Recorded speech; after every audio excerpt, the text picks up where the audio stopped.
Сайн бацгаана уу хүүхдүүд. Өнөөдрийн хичээлийн сэдэв эсрэг утгатай үгийг таних. За хүүхдүүд та бүхэн монгол хэлний ном дэвтрээ гаргаад өнөөдрийнхөө сар өдрийг тавиад сэдвээ тавиарай.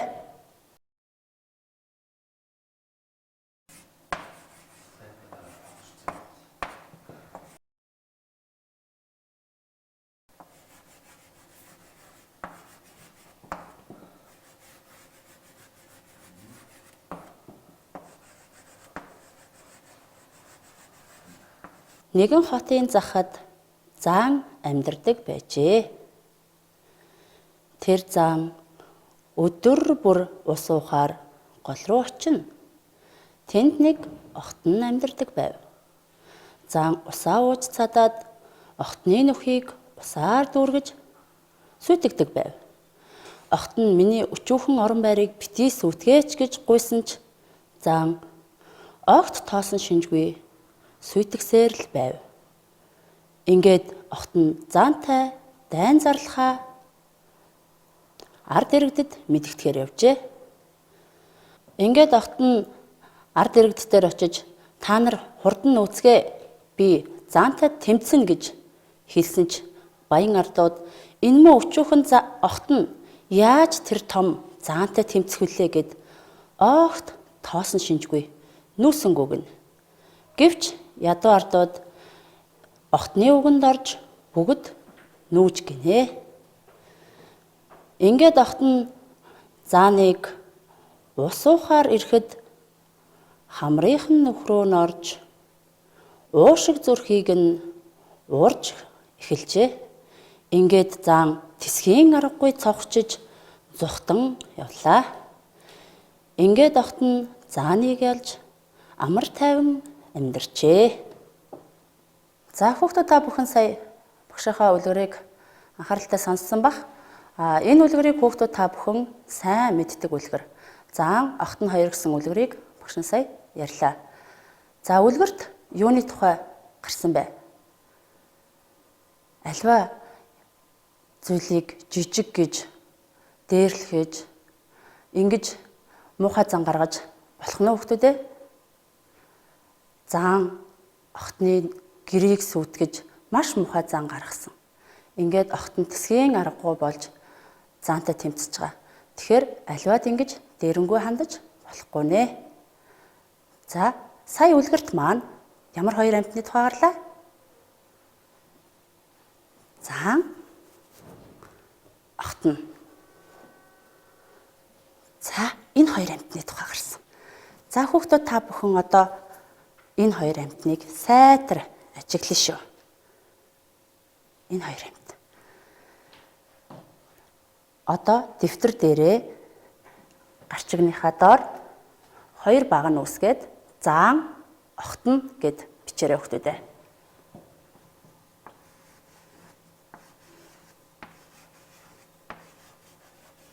Заан, баг зэргийн зайтай, охтон гэд бичээрэй. За багшийнхаа гаранд байгаа заан охтон хоёрлоо харъя. Заан охтноос биеэр ямар байна вэ? Охтон намхан мөн жижиг байна. За тэгвэл багш нь энэ дээр зааныг өндөр гэж бичлээ. Заан охтноос өндөр байгаа учраас багш нь энд өндөр гэж бичлээ. Хүүхдүүд та бүхэн охтон ямар байгаа юм? Заан өндөр юм бол охтон ямар байгаа юм? За бичээрэй. Тэгвэл одоо багш нь энд охтны доор жижиг гэж бичлээ.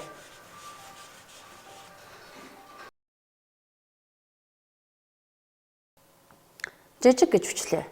Хүүхдүүд та бүхэн тэгвэл заан ямар байгаа юм? Охтон жижиг байгаа юм бол заан ямар байна вэ? За. Дараагийнх нь. Зааны хошуу ямар байна вэ? Зааны хошуу ямар байна вэ? За энийг хүүхдүүд та бүхэн өөрсдөө бичье. Цааны хошуу. Тэгвэл охтны хошуу багш нэнд богино гэж бичлээ.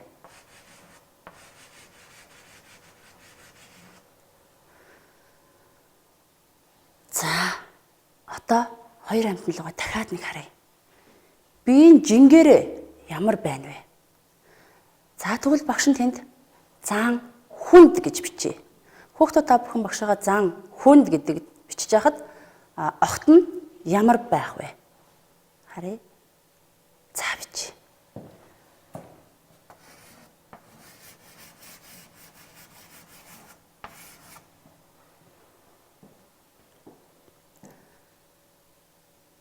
За сая бид бүхэн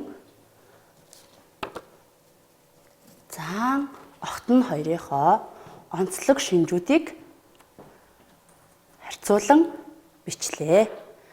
Одоо тэгвэл дэлгэцэнд анхаарлаа хандуулад эхний дасгалаа ажиллая. Хүүхдүүд та бүхэн харьцуулан бичснийхаа доор дасгал 1 гэж бичээд дараах дасгалыг сайтар ажиглана.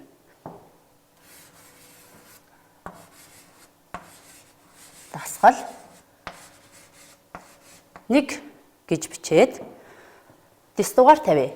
1 2 3 4. За яагаад дэс дугаар тавьж байгаа вэ гэхээр багш нь одоо хүүхдүүд та бүхэнд өгүүлбэр уншиж өгнө. Тухайн өгүүлбэр нь үнэн байвал үү үсэг, худлаа байвал хэ үсэг тавих юм байна. Заан гэдэг амьтан 1 гэдэг дугаарынхаа ард хариултыг бичээрэй. Заан бол огтноос том чихтэй. Дараагийн амьтан огт нь бол заанаас өндөр. Үнэн бол үү, худлаа бол хэ үсэг. 2 гэдэг дугаарын ард тавиарай. Дараагийн амьтан заан бол богино хошуутай. Үсгээ тавиарай хүүхдүүдээ. 4 дахь дугаарынхаа ард огт нь бол заанаас хөнгөн.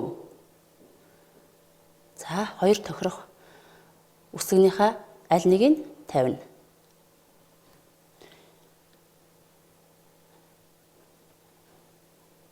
За хариултуудаа харъя.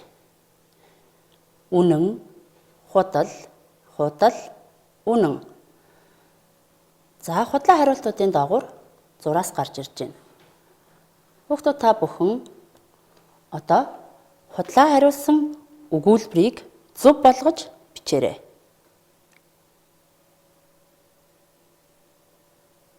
Огт нь бол заанаас өндөр гэдэг худлаа хариулт маань огт нь бол заанаас ямар гэж бичих вэ? За хүүхдүүд та бүхэн хариултаа сайн бодож гоод бичээрэй.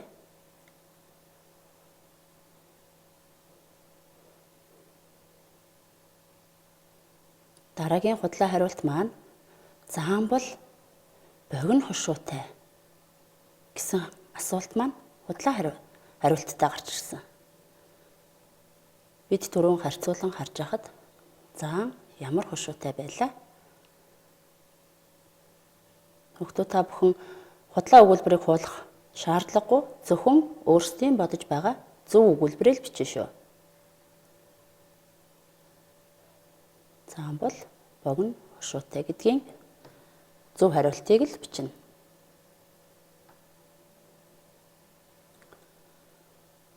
Одоо хамтдаа засаж бичснээ тулгая.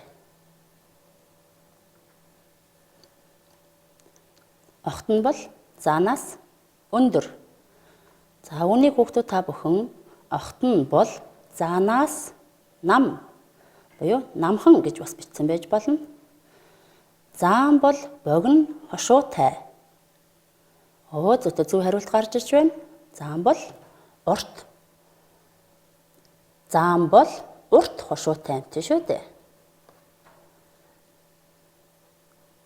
За хүүхдүүд та бүхэн дэлгэцэн дээр харагдаж байгаа тодор бичсэн үгнүүдийг ажиглаарай.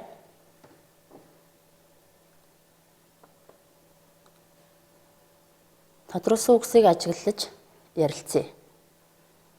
Эхний үг өндөр, эсрэг үг нь юу вэ? Нам. За том гэдгийн эсрэг утга жижиг. Урт гэдгийн эсрэг богино. Хүнд гэдгийн эсрэг хөнгөн. За бид түрүүн хоёр амтнаа харж байгаад эдгээрийг харьцуулан бичсэн байгаа. Хүүхдүүд та бүхэн харьцуулан бичихдээ зөв бичсэн эсгээ эндээс хянах боломжтой юм шүү. За эдгээр үгсийг ажиглахад хоёр өөр утгатай үгийг илэрхийлж байгаа үгийг эсрэг утгатай үг гэдэг байна. Жишээ нь энд өндөр, нам, том, жижиг, урт, богино, хүнд, хөнгөн гэх мэт эсрэг утгатай үгсийг бичсэн байх нэ. Дараах зургуудыг ажиглаарай хүүхдүүдээ. Эхний хоёр зураг гарч ирж байна. Эхнийх нь ямар зураг вэ? Хоёр дахь нь ямар зураг вэ? Өдөр. Нөгөөх нь сайн байна. Шөнө. Дараагийн хоёр зураг гарч ирж байна. За нэг найз нөгөө найзтай бэлэг яаж байна? Өгч байна. Тэгвэл одоо өгөхийн эсрэг юу вэ хүүхдүүдээ? Авах. За нэг хүүхэд гарч ирж байна. Нөгөө хүүхэд маань гарч ирж байна. Эхний хүүхэд инээж байна. Дараагийн хүүхэд яах вэ? Уурлаж байна. За одоо багш руугаа анхаараарай. Энэ зураг бол өдөр болж байна. Энэ зурган дээр шөнө болж байна. Дараагийн зураг найз маань нөгөө найздаа бэлэг өгж байна. Нөгөө найз маань авах гээд их баяртай зогсож байна. Дараагийнх нь эхнийхүү маш баяр баясгалантайгаар инээж байна. За тэгвэл инээх гэдгийн эсрэг утгыг сая бид нэр юу гэж утсан бэ? Энэ зурган дээр маш ууртай зогсож байна. За тэгэхээр өндөр эсрэг утгын та нар бичсэн байгаа. Нам, жижиг, том, богино, урт, хүнд юу гэж утсан бэ? Хөнгөн. За тэгвэл мөн энд эсрэг утга та үгнүүд байна. Өдөр, шөнө, өгөх, авах, инээх, уурлах. За эдгээр нь эсрэг утгатай үгс байх нь. Одоо дахин дэлгэц рүү анхаарай. За бид сая зураг ажиглаж эсрэг утгуудыг уншсан байгаа. Тэгвэл дараах зүйр үг онцгойг нөхөж бичээрэй. За дэвтрээ дэлгээд багшигаа хэлэхэд дагаад бичээ. Эхнийх нь өдөр гурвалжин. Өдөр гурвалжин. Цэг дөрвөлжин гэсэн байна багш нь. Хүүхдүүд та бүхэн өдөр гэдгийн доор зайвалдаад гурвалжин гэдэг үгний доороос дөрвөлжин гэд бичээрэй. Тэнд ямар үг нөхөх вэ? За нөхөд бичээрэй. Өдөр гурвалжин хизээ дөрвөлжин байт юм болоо.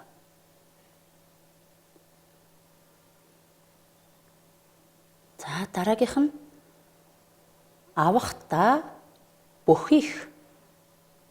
Дагаад бичээрэй. Авахдаа бүхийх. За яахта гэдийх гэдэг юм бол бид сая зураг ажиглаж ярилцсан байгаа. Сайн бодоорой. Авахдаа бүхийх. Үгээ нөхөд бичээрэй. Яахта гэдийх гэдэг юм бол. Гэдийх гэдгийн өмнө нөхье. Дараагийнх нь инээсэн бүхэн нөхөр биш. Инээсэн бүхэн нөхөр биш.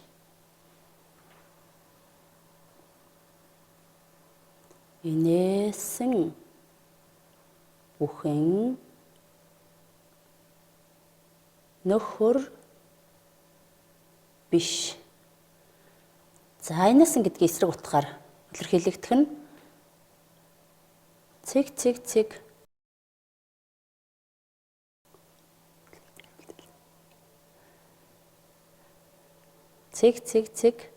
бүхэн цэг биш гэсэн байна.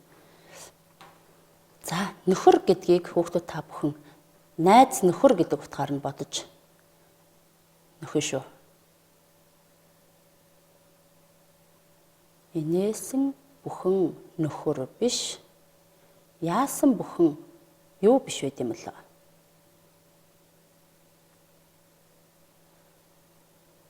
За нөхөд бичээд дууссан бол хариултаа тулгая.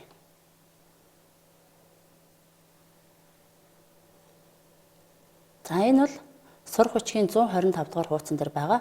Одоо хүүхдүүд та бүхэн сурах хүчийг эргүүлэхгүйгээр зөвхөн дэлгэц рүү анхаарай. Дараа нь хараарай хүүхдүүдээ.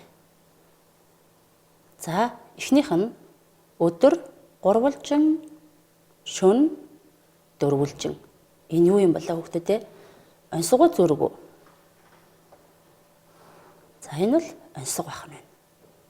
Өдөр гурвалжин, шөнө дөрвөлжин. Гэрхэнтэйгээ хамт онцгой таагаарай. За гэрийн өрх байх нь. Дараагийнхыг харъя. Авахта бүхийх, өгөхдөө гэдих гэдэг байх нь байна. За энийг утгыг мөн гэрхэнтэйгээ хамт ярилцаарай. Үйл хөдлөлийг бас хийж болох нь байна шүү. Дараагийнх нь харъя. Инээсэн бүхэн нөхөр биш. Инээх гэдгийн эсрэг уурлах үг. Ууралсан бүхэн дайсан биш гэж хэлдэг байх нь байна.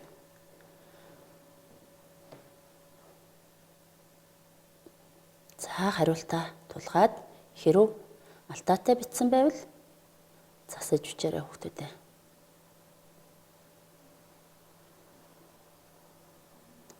Бид сая эсрэг утгатай үгийн талаар ярилцаж, харьцуулж, мөн өөрсдөө дасгал ажиллаа. Одоо тэгвэл дараах үгнүүдэд эсрэг утгуудыг хэлж үзье. Хүүхдүүд та бүхэн одоо бичих гэж ярахгүйгээр зөвхөн багштайгаа хамт ярилцсан. Хэрвээ дасгал хоёроо бичиж дуусаагүй бол төр орхиод багш руугаа анхаараарай. За үнэн гэдэг үгний эсрэг утга юу вэ? Худал, инээх гэдгийн эсрэг утга юу лээ? Ястаа сайн байна. Уурлах. Нөхөр гэдгийн эсрэг утга. Найз нөхөр гэдгийн эсрэг утга сая бид нөхөж бичсэн. За дайсан гэдэг үг байх нь. Өлсөх. Маш их өлсөж гин гэд төсөөлөхөр одоо эсрэг утга нь юу байх вэ? Зүйтэй. Цадах байх нь байна. За дараагийн үгийг харъя. Зөөлөн. Зөөлөн гэдэг эсрэг утга нь хатуу гэдэг эсрэг утгатай үг байх нь байна. Авах. Дараах үгний эсрэг утга нь хөөцтэй. Өгөх. Хүүхдүүд та бүхэн багшаасаа төрүүлж хариултаа хэлж байгаа байх гэдэгт итгэлтэй байна шүү. Сайн. Зэрэг хэлээрэй. Зүйтэй. Муу. За маш сайн байна. Эсрэг утгуудаа сайн хэлж чадсан уу хүүхдүүдээ? Одоо тэгвэл багш руугаа анхаарлаа хандуулъя. За бид өнөөдөр эсрэг утгатай үгсийн талаар ярилцлаа. За хүүхдүүд та бүхэн гэрийн даалгаварт 124 дугаар хуудасны дасгал 4, 5-ыг ажиллаарай.